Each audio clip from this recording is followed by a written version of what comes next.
Hey guys, this is JAde from Dallas Jamming, and today we're going to be looking at the differences between the Digitakt and the MPC Live, and which one is right for you. So first, comparing these two machines is hard to do because they're very different, yet they cover similar grounds. They're both samplers and they're both sequencers. They both have 8 tracks. The Digitakt has 8 audio tracks that are more for drum sounds or one-shots, and the MPC Live has 8 audio tracks that can be very long samples. The Digitakt has 8 MIDI tracks, while the MPC Live can use any of its 128 tracks to playback MIDI. The MIDI on the MPC Live is piano roll style, while the Digitakt has the amazing electron sequencer workflow, which includes conditional trigs. So for someone that hasn't used an electron machine before, conditional trigs are kind of hard to wrap your mind around because there's really nothing else like it, and once you get used to having conditional trigs in your workflow, you're not going to want to have a workflow without conditional trigs.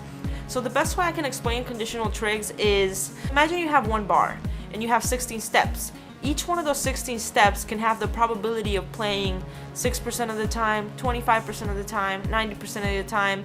Between 1 and 100, you can set probability. You can set it to play different modes which affect other MIDI tracks as well as the audio tracks. So conditional trigs are really amazing. They really make your workflow something different and spontaneous that you wouldn't normally do on a DAW or anything like that. With the MPC Live, I feel composition on the MPC Live is very linear. You have to go in with an idea of what you want a song to be like. I feel that's very easy to do on the MPC Live. But with the Digitakt, you go in with something and you come out with something absolutely different, which isn't necessarily bad. Let's talk about storage on these machines. The Digitakt has 1 GB of built-in storage, which can't be expanded. The MPC Live has 16 GB of built-in storage, and you can install your own external hard drive as well. On paper, the MPC Live murders the Digitakt. Does that necessarily mean it's better? Absolutely not. Obviously, there's going to be a lot more functionality in the MPC Live because it's almost twice the price as a Digitakt.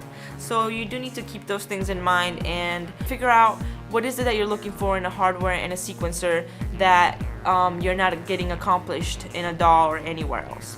So for live performance, I feel both of these machines are very capable. They can both easily be the brain of your hardware setup.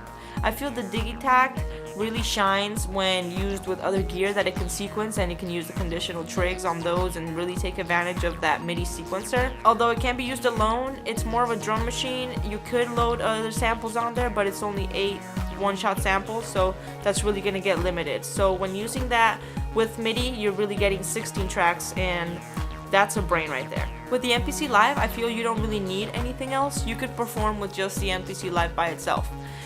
You could load it up with backing tracks, you could assign clips and organize them in ways you want to perform. So it really all depends on workflow.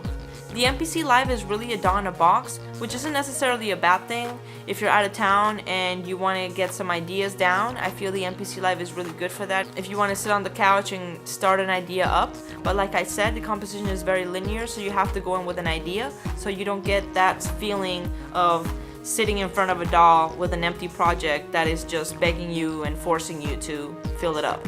With the Digitakt, I feel it's a lot more hands-on. You don't have to force creativity as much because things just happen amazingly with the electron sequencer that you wouldn't do anywhere else. The Digitakt really gets the creative juices flowing, and you could be sitting there jamming for hours, while on the MPC Live, I feel you are more composing a song, which both are good because sometimes you want to jam and sometimes you want to actually finish a song. I feel the MPC Live is better in that perspective because, like I said, composition is more linear, so everything is more in front of you and you can really organize how you want your tracks to play. That being said, the user interface on the MPC Live could improve. There are a lot of basic things that need attention, and I don't know if Akai is addressing them or is ever gonna address them. Let's hope that they do. If you guys check out my channel, there's videos on the MPC Live, and you'll see what I'm talking about, things like with the clips, things with song mode. There's just a lot of issues that they could make the interface better, they could make the user experience better, but I don't know if they're working on these upgrades or not. They're very simple and minimal things that could improve the workflow of the MPC Live a lot, so hopefully they figure those things out and listen to user feedback. The interface on the Digitakt is very straightforward, very easy. You'll be jamming with that thing in 30 minutes. It's also very deep, but not as deep as other electronic machines. It really is a drum computer, sample playback. You can't time stretch like you can on the MPC Live. You can't really edit samples the way you do on an Octatrack. You can edit your samples, just not as deeply as you can on the MPC Live. The MPC Live has a lot of different modes for performance. It has the clips mode. You can sample in different ways. The pads on the MPC Live are also really great for sampling and for drumming. The Digitakt doesn't have any pads. It has buttons, so think about that as well. Now let's talk about build quality.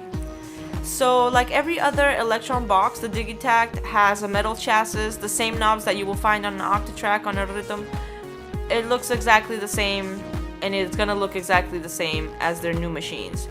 Very well built, very sturdy. It makes you feel like you're holding a quality item in your hand. The MPC Live, on the other hand, my first one kept crashing, and my second one had the housing not mounted properly. I also saw a lot of pictures of housing that wasn't mounted properly, and that just kind of makes you, I don't know, a little skeptical about the price tag, because you know when you spend any amount of money on an electric machine, you know the build quality is going to be solid. So that's really my biggest complaint with the MPC Live, and also the small things I talked about with the user interface. So with the MPC Live, we get 2 MIDI in, 2 MIDI out, the ability to install our own hard drive. It's battery powered.